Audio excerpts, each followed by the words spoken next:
વડોદરાના ચોખંડી વિસ્તારમાં ફરસાણની દુકાનમાં સમોસામાં કોકરોચ નીકળ્યાનો આક્ષેપ। વડોદરા શહેરના ચોખંડી વિસ્તારમાં આવેલી એક ફરસાણની દુકાનમાં ગ્રાહકે સમોસામાં કોકરોચ નીકળ્યાનો આક્ષેપ કરતા ભારે ચર્ચા જાગી છે।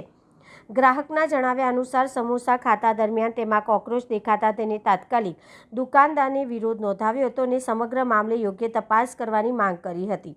આ ઘટનાનો વિડીયો અને રેકોર્ડિંગ સોશિયલ મીડિયામાં સામે આવતા સ્થાનિક લોકોમાં પણ રોષ જોવા મળ્યો હતો।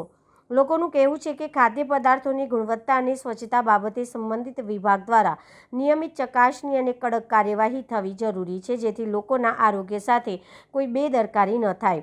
સ્થાનિક રહીશોએ લોકોને બહારની ખાણીપીણી કરતી વખતે સાવચેત રહેવા તેમજ ખાદ્ય વસ્તુઓની ચકાસણી કરીને જ ઉપયોગ કરવાની અપીલ કરી છે। હવે સમગ્ર મામલે સંબંધિત વિભાગ દ્વારા શું કાર્યવાહી કરવામાં આવે છે તેના પર સૌની નજર છે। 9:30ની આસપાસ અમને નાસ્તો માટે અમે આગળ આવ્યા તો આ નાસ્તો લેવા 3 સમોસા અમે લીધા। 3 સમોસાથી એક સમોસામાં હસબન્ડે ખાધું, એકમાં છોકરીને ખવડાવ્યું। તેમાંથી અમે જોયું અંદર આટલો મોટો કોકરોચ નીકળ્યો। મેં મારા મોઢામાંથી નાખતા મેં જોયું તો નજરે પડી તો કોકરોચ હતો અંદર। તો આવું એ લોકો સ્ટાફનું કામ છે।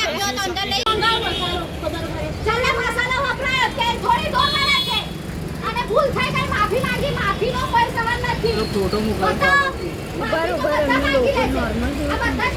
આને પકડો તો ફોટો દેખાડો। હા માફી તો બધા જ માંગશે પણ કશું થશે તો 15 કિલો તેલની પથારી બનાવવાની વાત કરો છો, કઈ નાની મોટી વસ્તુ નથી।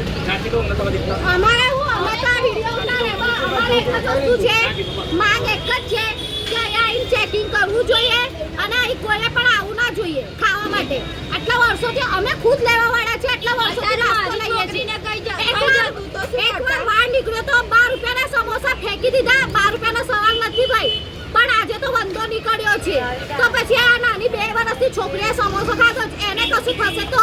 મારા મોઢામાં જતો જો તમે બહુ વંદો મેં ખાધી નાનો વંદો આટલો મોટો વંદો છે। છોકરી અભી ખાઈ જતી તો શું થઈ જશે? નામ ભગવાનનું રાખો છો, દુકાનનું કામ તહેવાર કરો।